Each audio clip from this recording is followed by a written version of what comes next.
காலையிலே எழுந்திரிச்சு வெளியே வந்தோம்னா நல்ல கிளைமேட்டு, காலையிலே நல்ல மழை, செட்டிங்காக பாட்டை போட்டு ஒரு காஃபியை குடிச்சிட்டு உட்காந்துருந்தோம். கரெக்டாக எங்கள் அம்மா கூப்பிட்டாங்க.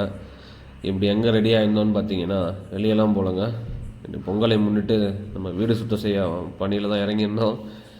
பார்த்தீங்கன்னா வீடை க்ளீன் பண்ணுங்கன்ட்டாங்க. ஸோ ஃபேனை எல்லாம் தட்டி முடிச்சு கூட்டி முடிச்சா தான் சோறுன்ட்டாங்க. ஸோ எல்லாத்தையும் ஒரு வழியாக வேலையை முடித்து க்ளீன் பண்ணிவிட்டு சாப்பிட உட்காந்துட்டோம். இன்றைக்கின்னு பார்த்தீங்கன்னா எங்கள் அம்மா அதிசயமாக தோசை மொறுமொறுன்னு வேறு சுட்டுருந்தாங்க. என்ன காரணம்னு உங்களுக்கே புரிஞ்சிருக்கும். ஏன்னா இன்றைக்கி நான் வேலை செஞ்சு கொடுத்தேன், அதனால் இன்றைக்கி கொஞ்சம் மொறுமொறுன்னு தோசை கொடுத்துருந்தாங்க. சாப்பிட்டுட்டு கொஞ்சம் நேரம் ரெஸ்ட் எடுத்துகிட்டு அப்படியே கிளம்பி கொஞ்சம் பொங்கல் ஷாப்பிங் தான் போயிருந்தோம். நம்ம வீட்டு பக்கத்துலேயே ஒரு சூப்பர் மார்க்கெட் இருக்குது. ஸோ நேரம் அங்கே தான் போயிருந்தோம். இறங்குனா நல்ல கும்பல். ஒரு நேராக போய் ஒரு கூடையை தேடி நமக்குன்னு ஒரு கூடை வச்சுருந்தாங்க போல். முதல்ல பார்த்தீங்கன்னா போயிட்டு நேராக ஏலக்காய், வெல்லம், முந்திரி, பாசி பருப்பு, திராட்சை எல்லாம் எடுத்துகிட்டு கடைசியாக நெய் எடுத்துகிற மாதிரி காட்டியிருப்பேன். ஆனால் எடுக்கலை. ஏன்னா நெய்யை திருப்பி பார்த்தா 200 ml 200 போட்டிருந்தாங்க. வெளியே 1/4 லிட்டரே 200 நல்ல நெய்னாங்க.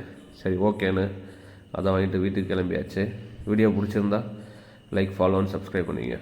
தேங்க்யூ.